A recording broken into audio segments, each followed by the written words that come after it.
Have you ever thought about quitting your corporate job and starting your freelancing business? Well, it may seem daunting, but it doesn't have to be. Because in this video, I'm going to share some tips and advice on how you can successfully launch your freelancing career and grow your freelancing business.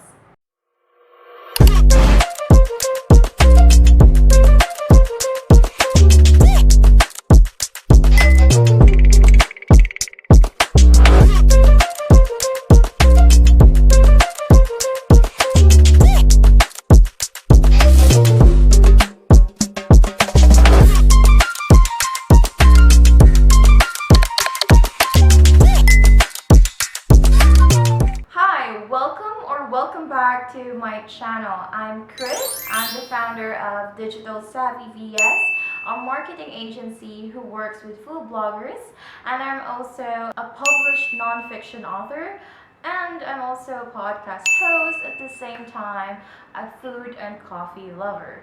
And thus explain why I am working with food bloggers. And for this video, I am going to share my journey or how I get from creating or from doing freelancing as a career to creating a team and then creating my own marketing agency.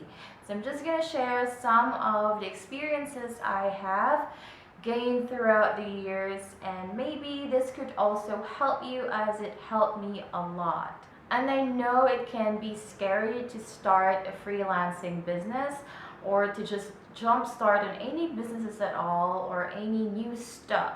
And especially if you don't know what the industry is, or if you don't know what it is about or how to get started, you don't have any connections. And yes, it is scary, but that is how life is. And even with doing or working with jobs, when you graduated from college, you just don't know what to do yet, and that's why we have internship.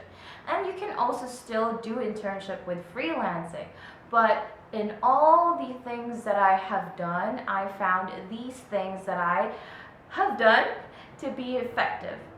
And one of them is starting with planning and strategizing or setting your goals. Now, this isn't what I did at the start. I just jumped start, which I would not recommend. So what I did was use my laptop from college and started doing and pushing all of those things until now I actually realize that I should have set or planned ahead. And so if you're starting out right now, or if you really want to start right now, one thing I would really recommend is for you to plan and strategize. And what I meant by this, or set goals. And what I meant by this is to really sit and grab a pen and paper, or maybe an e-note, like a notepad, or even like a notepad or anything, sticky notes in your laptop, computer, cell phone, or tabs or iPad, and start listing all the things that you feel like you're skilled with that you can leverage working online. The same can be said with the industries that you want to work with and the goals that you want to set for yourself or for the freelancing business that you want to start with. So what are these? These includes like what skills you have right now that you want to pursue, or you want to master, or you just want to really do. Like, I love video editing, for example, and I did video editing and the vlogging also, but I also love other things like social media. I love management or project management. I love strategizing and just keeping up the trends, and that's why I went into digital marketing. Now, there are so many skills out there that you can find, or you can really just know that you already have, that you want to improve, or even if you don't know the skills yet but you really want to learn that, then add it to your list and focus on that. So the skills, and after your skills you also have the industry that you want to work with, or you want to work in. So let's say, for example, you already chose writing as your main skills or main selling skills, and then you go and find what industries you want to work, or what is it that you really love doing. Are you into anime? Are you into fashion? Are you into real estate or any other industries out there that you already know or you want to know or you're very interested in, like crypto, for example, or education, or mentorship, coaching, fitness, any of those. You include that in planning and strategizing, or you include that in the list of things you want to work, or industries you want to work with. So after skills you have, or skills you want to master, or skills you want to leverage, next is to know the industry that you want to work in. And after that is to set your goals. Goals can be anything about your freelancing business. You don't have to overthink, you just want to know what you want right now. So do you want to earn XYZ, or 3 or 6 digits after, a year, 6 months from now? You want to have this, or you want to have 5 clients, or you want to work with someone that you really admire, or someone you idolize or something. And then next is to find other goals that you have that you think would help you clarify your whole business plan for your freelancing business. Now, if you can't think of any, you already listed all of those, that's good enough. You already have probably a view of how your freelancing would look like. And after that is to take the next step, which is to create your portfolio, your proposals, your contracts, any documents. And then don't forget to also do research side by side. So if you have enough time for it, I would highly recommend for you to also balance between learning and then also preparing your papers, your proposals, your documents. And after that is to implement the skills that you have learned. So if you can do those 3 along the way while you're doing the second step, that would really help you a lot. Because then I know it's gonna be so much, because it's just you doing so many things, from learning, mastering, to creating your marketing plan, or your taxes, or even if you don't have taxes yet because you're just starting out, but your proposals, your documents, and then also trying to implement them, it can be really too much and overwhelming. So just take your own pace.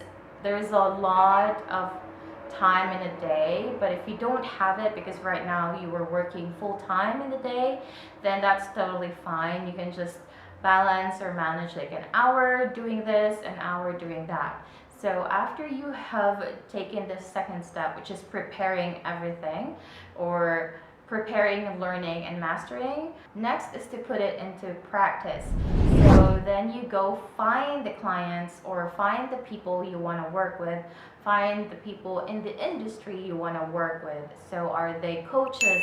Are they real estate agents? Are they SaaS company? Are they fashion bloggers, fashion influencers? And you then start looking where they live, socially or digitally. So what I mean by this is, where are they mostly active online? Are they active on Instagram? Are they active on Facebook? Are they active on their emails? Or are they active on Twitter, or wherever they are very active with? Try to find it, try to crowdsource, try to ask people, or if you don't know where to ask, join forums, join group, Facebook groups, any groups. This could be WhatsApp group chats, or LinkedIn groups, or Facebook groups that are in the industry and would help you get to where you want to be connected with. So for example, your social media manager, you can join social media clubs or forums or groups, and at the same time you can also start joining groups or forums that are um, in the industry that you want to work through, or the real estate or food bloggers, food influencers, um, car dealers, or any of those. Join those groups at the same time. So there are two things you can be involved with, two types of community that you want to be involved with, which are the people who are like you, who works like you, who are a freelancer in the same niche. And then the second one is the people you want to work with, your potential clients. Where are they? And find out where they live and they're more active, and crowdsource from those two groups. And then you have now a network of people that you can tap in and learn and get ideas and use that to draft your marketing strategy or your client acquisition strategy, which is just simply trying to get clients. And once you learn where they live, be most active in that platform. Let's say, for example, they're mostly active on Facebook and they're like real estate agents, or yeah, let's just stick with real estate agents, and then they live in USA, and that is your very niche or very special, very specific target market. Then you focus there, then start connecting with them, and then engaging in the community and engaging in whatever they have. If they have like Facebook page, be engaged and connect and start connecting with them. And then if they try to find your skills or your services, you are then ready to pitch to them. Now, what would happen if they are not currently looking, and you can see that they're very active and they don't look like they're gonna be looking for your services soon? So you can also opt in to find clients on third-party platforms like Upwork, onlinejobs.ph, or Fiverr, all those third-party platforms out there that you can apply, you can pitch, you can send your proposals, and you can find clients. That's two way of doing that. Another way is going into an agency, into like a marketing, or sorry, a VA agency, and work for them, and then they would just bridge you with a client. But that depends on your preference. If you prefer to have another third party connecting you to your client, or you like direct clients. So for direct clients, the first two methods I mentioned really work well with trying to find these types of clients. So once you already have this, just be consistent with your pitches, just be consistent on being present, just be consistent with sending proposals, sending pitches, and at the same time try to improve them as well. Learn from your mistakes. So for example, you applied to one job or to one freelancing gig and then you got rejected. If you can reach out to that person or to that client or potential client who was hiring and who rejected your proposals or your application, try to connect with them and ask why is it that they rejected your proposals or your application, and learn from their feedback. So then you can just do that to improve whatever there is need to be improved, like your pitches, the way you pitch, or maybe your proposals, or maybe your sample works, or any of that. Then you can use that feedback to improve on whatever there is need to be improved. So once you have that, and then you got your first client, if you still have more capacity to get more clients, you can just keep on doing or pitching and be consistent with sending proposals, pitches to other clients, even if you already have one client.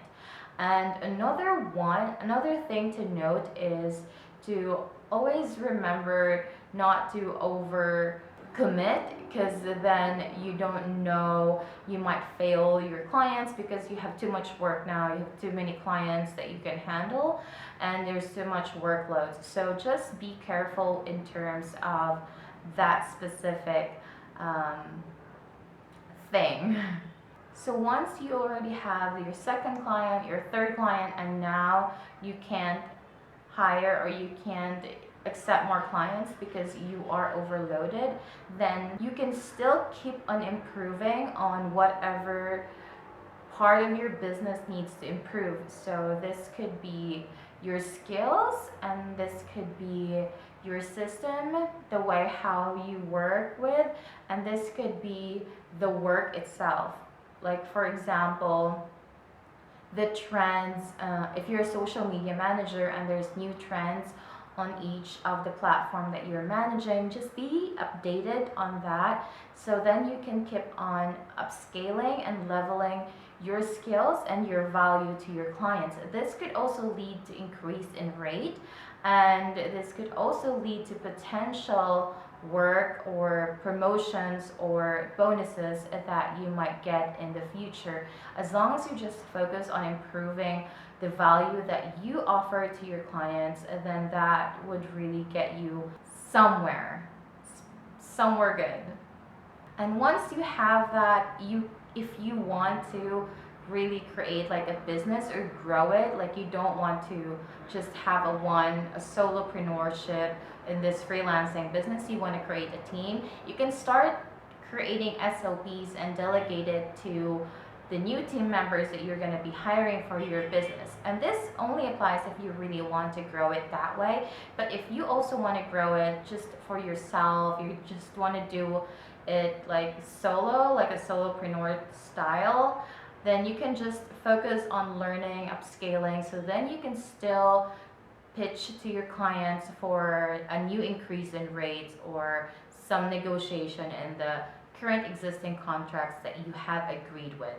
And those are like most of the experiences I have applied for myself in terms of growing a freelancing business or a freelancing career to a business, and then right now also where I am, which is into like marketing agency and creating and growing it right now.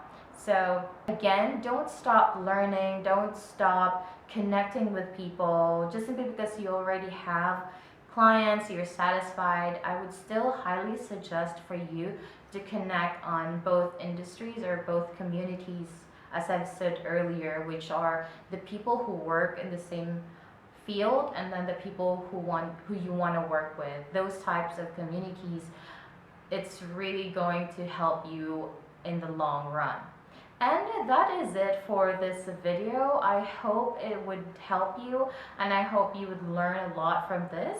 And if ever you're going to want to start freelancing and you want to invest some money or spare money to just have a guide to walk you in, I have a book and I published this in Amazon.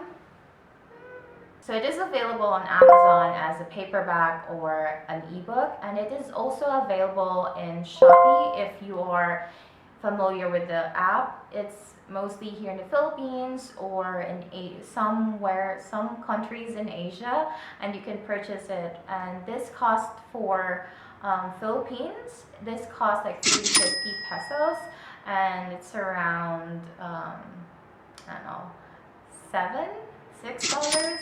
And in Amazon it's around $2 to, depending, to I think $8. I forgot the last time I checked it. So I have a publishing company who manages it, so sometimes they increase the rate and they put discounts there, so I have to check it every time. But the last time I know the ebook is around $299, and that is also free in Kindle Unlimited. So yes, and once you purchase it, please let me know. Feel free to let me know also what you think about the book, or if there's any improvement I should make. And that's it for this book promotion. So if you want to connect with me, I added the links down below. And if you also want to hop on a free strategic just to help you get started or help you with some advice that you want to get from me or questions you have for me. I also have a free consultation call on my website, available on my website, which is in the link still down below, so check that out. And yes, so that's it. Thank you so much, and if you love more of these types of content, feel free to follow, and don't forget to hit that notification bell so you will be notified if there's new upcoming videos from me. And yeah, see you on my next one. Bye!